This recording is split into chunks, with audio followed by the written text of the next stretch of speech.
아버님, 오늘은 제가 손으로 말고 특별히 입으로 해드릴게요. 쭈웁쭈웁쭈웁 낼름낼름. 안녕하세요. 사랑과 전쟁입니다. 오늘은 정말 충격적인 구독자님의 사연을 소개해 드리겠습니다. 정말 이런 일이 한국에서 일어났는지 의심이 될 정도로 마지막엔 충격의 말을 잇지 못하였습니다. 구독과 좋아요 눌러주시고 빠르게 사연 속으로 가보겠습니다. 그날은 이사하는 날이었다. 짐을 나르느라 하루 종일 땀이 비 오듯 쏟아졌다. 시아버지는 끝까지 도와주셨고 마지막으로 침대를 옮기다가 허리를 삐끗하셨다. 아이구야. 그는 얼굴을 찡그리며 허리를 움켜쥐었다. 나는 깜짝 놀라 얼른 달려갔다. 괜찮으세요? 그는 억지로 웃으며 말했다. 괜찮다. 잠깐만 누우면 된다. 결국 나는 시아버지를 내 방으로 모시고 들어왔다. 방 안은 아직 정리가 덜 돼. 짐들이 어수선했지만 그는 말없이 침대에 누웠다. 땀에 젖은 러닝 셔츠가 등에 달라붙어 있었다. 나는 수건을 들고 와 그의 등을 닦아주었다. 손끝에서 느껴지는 열기와 묘한 긴장감이 동시에 전해졌다. 허리가 많이 아프세요? 내 말에 그는 고개를 끄덕였다. 조금만 누우면 괜찮아질 거야. 하지만 표정은 여전히 아파 보였다. 나는 잠시 망설이다가 마사지 크림을 꺼냈다. 제가 좀 풀어드릴게요. 그가 놀란 듯 나를 보다가 천천히 고개를 끄덕였다. 나는 침대 가장자리에 앉아 손바닥으로 그의 허리를 눌렀다. 처음에는 조심스러웠지만 손끝에서 근육이 풀리는 느낌이 전해지자 나도 긴장이 풀렸다. 손바닥에서 전해지는 열기가 생각보다 강했다. 시아버지는 숨을 길게 내쉬며 몸을 살짝 앞으로 기울였다. 조금 세게 해도 된다. 나는 손에 힘을 조금 더 주었다. 허리 근육이 단단하게 느껴졌다. 손끝으로 눌러줄 때마다 그의 등이 천천히 들썩였다. 방 안 공기가 묘하게 달아올랐다. 여기 거기 맞다. 그가 낮게 중얼거렸다. 나는 목덜미까지 열이 올라 고개를 숙인 채 계속 눌렀다. 그의 땀 냄새와 크림 냄새가 섞여 코끝을 스쳤다. 시간이 얼마나 지났을까 나는 손목이 저려올 정도로 계속 허리를 눌렀다. 그 순간 시아버지가 몸을 살짝 돌려 나를 바라봤다. 조금 더 위로 해줄래? 그 말에 나는 천천히 손을 척추선을 따라 올렸다. 그의 숨소리가 조금 더 깊어졌다. 심장이 귀 옆에서 뛰는 소리가 나에게까지 들리는 듯했다. 방 안이 조용했다. 짐이 쌓여 있는 소리 없는 방, 선풍기 돌아가는 소리, 그리고 두 사람의 숨소리만 가득했다. 내 손이 어깨 가까이 닿자 그는 한숨을 내쉬며 말했다. 이제 좀 살겠다. 그 말에 나는 웃음을 참았다. 하지만 가슴은 더 뛰었다. 그가 몸을 살짝 일으켰다. 셔츠가 흘러내려 어깨가 드러났다. 나는 무심코 그 어깨에 손을 얹었다. 피부가 뜨겁게 느껴졌다. 그때 전화 진동 소리가 울렸다. 나는 깜짝 놀라 손을 거두었다. 탁자 위 휴대폰 화면에 남편 이름이 떴다. 심장이 크게 뛰었다. 수화기를 들자 남편의 목소리가 들려왔다. 오늘 회식 있어서 늦을 것 같아. 그 말에 나는 짧게 대답했다. 응, 알겠어. 전화를 끊고 돌아보니 시아버지가 여전히 나를 보고 있었다. 눈빛이 조금 달라져 있었다. 방 안 공기는 다시 뜨거워졌다. 나는 다시 침대 가장자리에 앉았다. 시아버지는 말없이 등을 내게 보였다. 방 안 공기가 조금 전보다 더 무겁게 느껴졌다. 손바닥으로 허리를 다시 눌렀다. 이번에는 더 천천히, 더 깊이. 손끝이 움직일 때마다 그의 숨소리가 길어졌다. 내 손길이 척추를 따라 올라가자 그는 살짝 고개를 돌려 내 얼굴을 보았다. 짧은 순간 눈이 마주쳤다. 나는 피하지 않았다. 그의 입술이 미세하게 웃는 듯 보였다. 그는 다시 앞으로 몸을 숙였다. 거기, 조금 더. 그 말에 나는 손으로 어깨까지 눌러주었다. 셔츠가 점점 내려가 어깨와 목선이 드러났다. 나는 무심코 손끝으로 그 근육을 천천히 쓸었다. 그 순간 그의 어깨가 크게 들썩였다. 아까보다 훨씬 낫다. 그가 낮게 말했다. 나는 고개를 끄덕였지만 심장이 점점 더 빨리 뛰었다. 그가 갑자기 몸을 돌려 나를 바라봤다. 눈빛이 강해졌다. 이제 정말 괜찮아졌다. 말은 그렇게 했지만 움직이지 않고 나를 보았다. 나는 무릎을 꿇은 채 그의 시선을 맞받았다. 방 안은 조용했고 서로의 숨소리만 들렸다. 시간이 멈춘 것 같았다. 그가 천천히 손을 뻗어 내 손목을 잡았다. 힘은 세지 않았지만 분명한 의도가 느껴졌다. 고맙다. 그 한마디가 낯설게 들렸다. 나는 손을 빼지 않았다. 그의 시선이 내 얼굴에서 천천히 내려갔다. 목선, 어깨, 그리고 내 손끝까지. 방안 공기가 뜨겁게 달아올랐다. 그의 손이 여전히 내 손목을 잡고 있었다. 나는 그 힘을 뿌리치지 않았다. 그 순간 그는 몸을 조금 더 가까이 당겼다. 무릎과 무릎이 맞닿자 심장이 터질 듯 뛰었다. 그의 숨결이 가까워졌다. 나는 눈을 피하지 않았다. 방안 공기가 갑자기 더 뜨거워졌다. 그가 아주 천천히 내 손목을 놓으며 다른 손으로 허리를 스쳤다. 몸이 순간적으로 움찔했지만 나는 움직이지 않았다. 그의 손길이 허리에서 옆구리로 천천히 올라왔다. 심장이 귀 옆에서 울릴 만큼 빨리 뛰었다. 그가 고개를 숙였다. 숨결이 목덜미에 닿았다.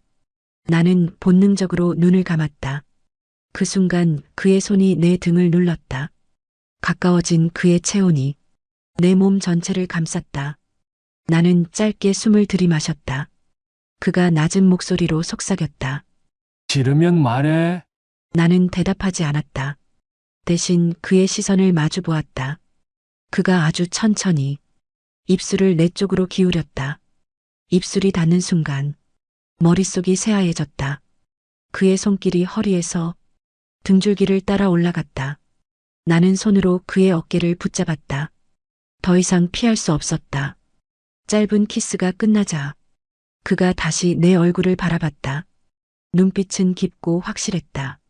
나는 스스로 고개를 들어 이번엔 내가 먼저 입을 맞췄다. 방 안은 더 뜨거워졌다. 서로의 호흡이 섞이고 손길이 점점 대담해졌다. 시간이 멈춘 것 같았다. 그의 손이 여전히 내 허리에 머물러 있었다.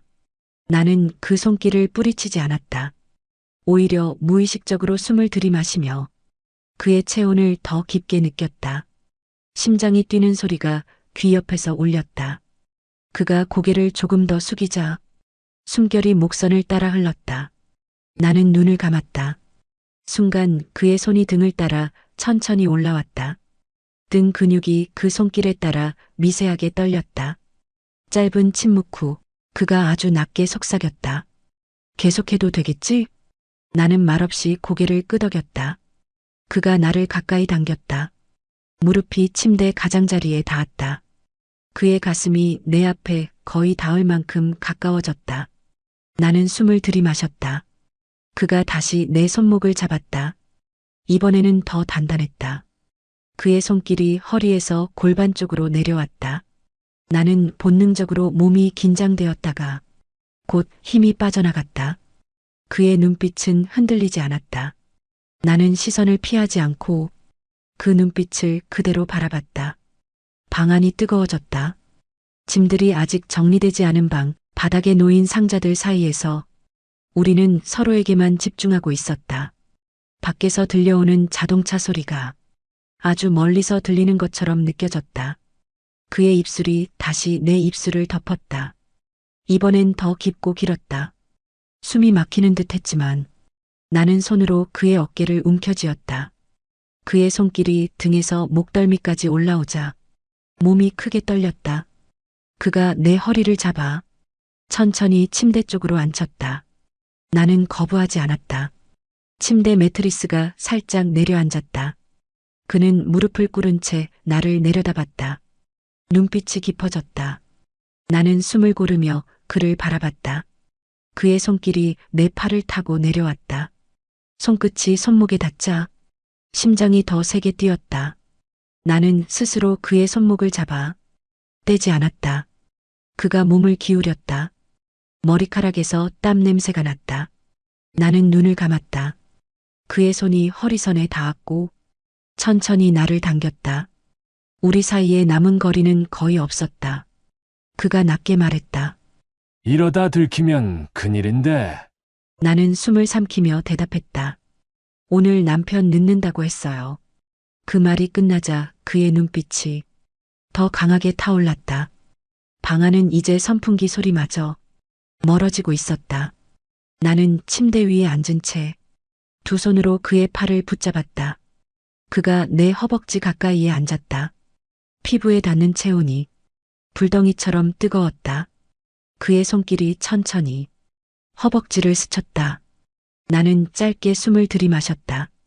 눈이 마주친 순간 피할 이유가 없다는 것을 서로 동시에 알았다. 그가 내 어깨를 잡고 조심스럽게 눕혔다. 침대 시트가 바스락거렸다. 나는 눈을 감고 숨을 고르며 그의 손길을 느꼈다. 손끝이 목선에서 쇄골로 다시 허리로 내려왔다. 몸이 미세하게 떨렸다. 그가 입술을 내려 목덜미에 닿았다. 차가운 소름이 한 번에 돋았다.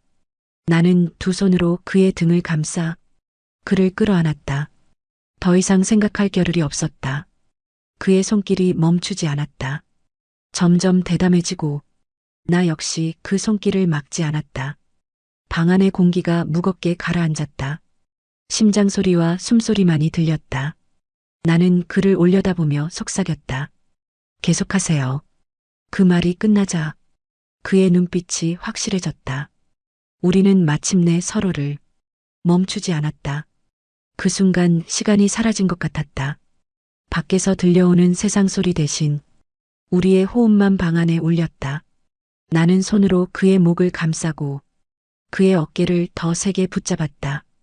심장은 더 이상 통제할 수 없었다. 그날 이후 우리의 관계는 더 이상 방 안에만 머물지 않았다. 며칠이 지나자 시아버지는 마치 아무렇지 않다는 듯 같이 마실이나 나가자 하고 나를 불렀다. 나는 순간 망설였지만 그의 눈빛에 이끌려 겉옷을 챙겨 입고 문을 나섰다. 늦가을 바람이 차가웠지만 그의 옆에 서자 묘하게 따뜻했다. 우리는 골목길을 천천히 걸었다. 시아버지는 손을 뒷짐진 채 걷다가 갑자기 내 쪽으로 팔꿈치를 내밀었다. 나는 순간 당황했지만 그의 뜻을 알아차리고 팔짱을 꼈다. 심장이 빠르게 뛰었다. 사람들이 오가는 길에서 우리가 이렇게 붙어 걷는다는 사실이 믿기지 않았다. 나는 고개를 숙인 채 심장이 들키지 않기를 바랐다. 하지만 동시에 이상하게도 그 순간이 싫지 않았다. 오히려 설레고 가슴이 벅차올랐다. 시장에서 장을 보던 중 가까이 아는 이웃이 다가와 물었다. 며느리 아니야? 나는 순간 숨이 막혔다. 하지만 시아버지는 태연하게 웃으며 말했다. 아니야. 내 여자친구야. 그 한마디에 얼굴이 화끈 달아올랐다. 나는 깜짝 놀라 그를 쳐다봤다. 하지만 그는 장난스러운 미소를 지으며 대수롭지 않게 대답했다. 이웃은 껄껄 웃으며 아이고 좋으시겠네 하고 지나갔다. 나는 얼굴이 붉어진 채 서 있었지만 이상하게 화가 나지 않았다. 오히려 가슴 한쪽이 두근거리며 알 수 없는 기쁨이 차올랐다. 그 후로 그는 친구들이나 주변 사람들에게 나를 소개할 때 늘 농담처럼 말했다. 내 와이프야. 나는 그럴 때마다 화를 낼까 고민했지만 결국 웃음을 참지 못하고 얼굴만 붉혔다. 그는 내 반응을 즐기는 듯 더 대담하게 말했다. 어느 날은 마을 어귀에서 그의 친구들이 모여 있었다. 그가 나를 데리고 다가가자 한 친구가 물었다. 며느리랑 같이 다니네? 시아버지는 능청스럽게 대답했다. 며느리 아니야. 내 여자야. 주변에서 웃음소리가 터졌다. 나는 부끄러움에 얼굴을 가렸지만 심장 깊은 곳에서는 설렘이 파도처럼 밀려왔다. 그날 집에 돌아오는 길 나는 스스로에게 물었다. 내가 왜 화가 나지 않을까? 왜 오히려 기분이 좋을까? 답은 이미 알고 있었다. 나는 점점 더 이 관계를 스스로 받아들이고 있었다. 처음엔 두려움과 죄책감이었지만 지금은 그 이상이었다. 우리는 장을 보러 가서도 마실을 나가서도 길을 걸을 때도 자연스럽게 팔짱을 꼈다. 시아버지는 가끔 내 손을 잡았고 나는 그 손을 뿌리치지 않았다. 그럴 때마다 마음속 깊은 곳에서 두려움보다 설렘이 더 크게 일었다. 밤이면 집에 돌아와 남편 방이 비어 있다는 사실을 다시 확인하게 됐다. 그럴 때마다 마음 한쪽이 뜨거워졌다. 나는 스스로 이 관계를 선택했고 돌아갈 수 없는 길을 걷고 있었다. 며칠 뒤 시아버지는 아침부터 외출 준비를 하고 있었다. 오늘은 나랑 같이 나가자. 그가 말하자 나는 고개를 갸웃했다. 어디 가는데요? 그는 웃으며 대답했다. 가보면 알아. 우리는 나란히 길을 걸었다. 그는 내 쪽으로 팔꿈치를 내밀었고 나는 자연스럽게 팔짱을 꼈다. 길가의 나뭇잎들이 바람에 흩날렸지만 내 가슴속은 묘하게 따뜻했다. 도착한 곳은 작은 금은방이었다. 나는 순간 멈춰섰다. 여기요? 그는 대답 대신 문을 열고 나를 안으로 이끌었다. 가게 안은 따뜻했고 유리 진열장 안에는 반짝이는 반지들이 놓여 있었다. 주인이 우리를 보고 인사를 했다. 어서 오세요. 시아버지는 내 손을 잡고 진열대 앞으로 데려갔다. 어떤 게 좋아 보여? 그가 물었다. 나는 당황해서 대답하지 못했다. 저 갑자기 왜요? 그는 미소를 지으며 말했다. 오늘은 특별한 날이니까. 그 말과 함께 그는 작은 반지를 하나 골랐다. 얇고 단순하지만 은은하게 빛나는 반지였다. 주인은 반지를 건넸고 시아버지는 직접 내 손가락에 끼워주었다. 순간 숨이 멎는 것 같았다. 반지가 내 손가락에 닿는 순간 심장이 크게 뛰었다. 나는 반지를 바라보다가 그의 얼굴을 올려다봤다. 그의 눈빛은 평소보다 훨씬 진지했다. 너는 이제 더 이상 며느리가 아니야. 내 여자다. 그 한마디가 내 가슴 깊숙이 파고들었다. 나는 말없이 그를 바라봤다. 눈물이 핑 돌았다. 그는 내 어깨를 감싸 안으며 말했다. 사랑한다. 그 순간 눈물이 뺨을 타고 흘렀다. 나는 웃으면서 고개를 끄덕였다. 저도 좋아해요. 우리는 한참 동안 말없이 서로를 바라보았다. 금은방 안의 조명이 유난히 밝아 보였다. 집으로 돌아오는 길, 나는 계속 손가락의 반지를 바라봤다. 햇빛에 반짝이는 그 반지가 마치 세상에 우리 둘만 있는 것처럼 느껴졌다. 집 앞에 도착했을 때 그가 낮게 웃으며 말했다. 오늘부터 너는 내 사람이다. 나는 얼굴이 빨개졌지만 이상하게 행복했다. 그날 밤 나는 혼자 방에 앉아 손가락에 반지를 여러 번 만졌다. 그리고 웃음이 났다. 같은 집에 두 남자와 살고 있는 내가 세상에서 제일 복받은 여자처럼 느껴졌다.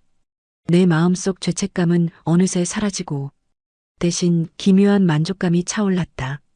밤이 깊었지만 나는 좀처럼 잠이 오지 않았다. 손가락에 끼워진 반지를 여러 번 만지작거리며 눈을 감았다 뜨기를 반복했다. 오늘 금은방에서 들었던 그의 목소리가 아직도 귀에 맴돌았다. 너는 내 여자다. 그 한마디가 머릿속에서 계속 반복됐다. 나는 방 안을 천천히 둘러봤다. 아직 정리가 덜 된 상자들이 쌓여 있었지만 이제 이 집이 더 이상 낯설지 않았다. 이 집에는 나를 두근거리게 하는 사람이 있고 나를 여자로 바라보는 눈빛이 있었다. 거실에서 들려오는 작은 기침 소리에 나는 미소를 지었다. 시아버지가 아직 안 주무신 것 같았다. 나는 잠시 문 쪽을 바라보다 다시 반지를 꼭 쥐었다. 몇 주 전만 해도 상상할 수 없었던 일이다. 시아버지를 이렇게 가까이 느끼고 그의 체온을 기다리게 될 줄은 몰랐다. 처음에는 두려움이 더 컸다. 하지만 오늘 그가 내 손가락에 반지를 끼워주던 순간 나는 알았다. 이제 더 이상 거부할 이유가 없다는 것을. 나는 스스로 웃음이 났다. 남편은 출장으로 집에 없고 시아버지와 나는 매일같이 함께 지냈다. 집 앞 골목길을 걸을 때마다 나는 팔짱을 꼈고 그는 친구들에게 나를 자신의 여자라고 소개했다. 처음엔 심장이 터질 것 같았지만 지금은 그 말이 듣기 좋았다. 나는 이 집에서 한국에서 제일 복받은 여자가 된 기분이었다.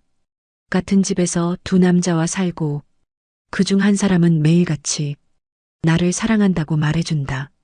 이런 상황이 누군가에게는 미친 일처럼 보일지 몰라도 나에게는 더할 나위 없는 행복이었다.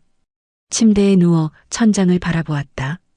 오늘 금은방에서 그가 반지를 끼워주던 그 순간이 계속 떠올랐다. 그의 눈빛은 진지했고 나는 그 눈빛에서 흔들림을 찾을 수 없었다.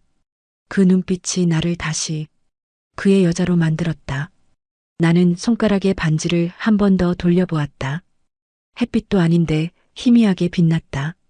마치 이 집 안에서 우리 둘만 아는 비밀이 더욱 단단해진 것 같았다. 나는 살며시 웃었다.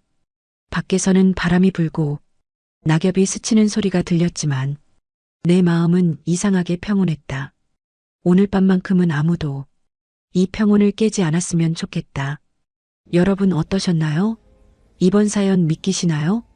저는 너무 충격적이었지만 한편으로는 그럴 수 있다고 생각이 듭니다. 하지만 남편은 무슨 죄가 있는지 답답하고 화가 나기도 합니다. 여러분의 생각을 댓글로 남겨주세요. 사랑과 전쟁이었습니다. 감사합니다.